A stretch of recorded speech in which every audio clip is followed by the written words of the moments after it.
पकड़ा हुआ है और तमाम सर नोके नेजा पे सवार हैं। वो सरों पे नजर घुमाता रहा, कभी जॉन का सर देखे, कभी हुर का सर देखे, कभी कासिम का सर देखे, कभी अली अकबर का सर देखे। जब उस पादरी की निगाह अली असगर के छोटे सर पे पड़ी, वो चीख उठा और कहने लगा, ऐ लोगों, ये तो कुछ माँ का बच्चा है, इसने क्या जुर्म किया होगा कि इसका सर काट के नेज़े पे सवार किया। वो गुरूर और तकब्बुर में कहने लगे, ये हमारे बादशाह को बादशाह नहीं मानते और जो हमारे बादशाह यजीद को नहीं मानेगा उसका हश्र यही होगा। इतने में उसकी निगाह एक घोड़े पे पड़ी जिसकी जुल्फों से गाजी अब्बास अलमदार का सर बंधा था।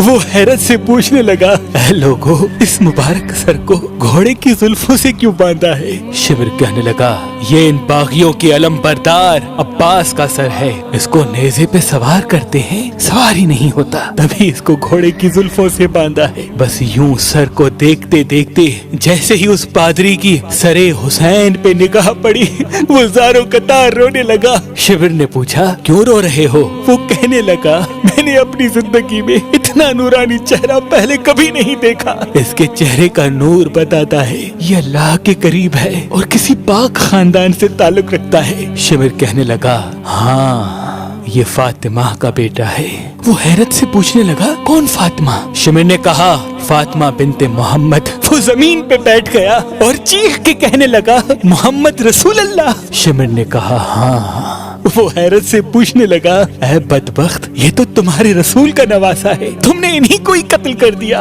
आज रात अगर रहना चाहते हो तो एक रात के लिए इस सर को मुझे दे दो, तुम चाहे जितना सोना लेना चाहो ले लो, एक रात के लिए इस हुसैन का सर मुझे दे दो। शिमिर ने कहा, हाँ ले लो, कल सुबह हम इसको लेके जाएंगे।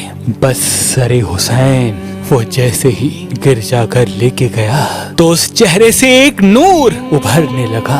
वो घुटनों पे बैठ के ज़ारो कतार रो ही रहा था। इतने में उसकी नाबीना बेटी करीब आके कहने लगी, बाबा आप रो क्यों रहे हैं? उस पादरी ने कहा, इस सर की ज़ियारत करो, ये मुकद्दस सर है। वो नाबीना उसकी बेटी कहने लगी, मैं कैसे देखूं, मैं तो आंखों से अंधी हूँ। उस पादरी ने कहा, इस मुकद्दस सर की ज़ियारत के लिए तुम अल्लाह से दुआ मांगो, मुझे उम्मीद है इस सर के सदके अल्लाह तुम्हें आंखें दे देगा। बस वो जैसे ही दस्ते अदब को जोड़ के अल्लाह से दुआ मांगने लगी तो इमाम हुसैन के चेहरे से नूर उभर के उस नाबीना औरत की आंखों में ठहर गया और यूं वो देखने लगी, खुश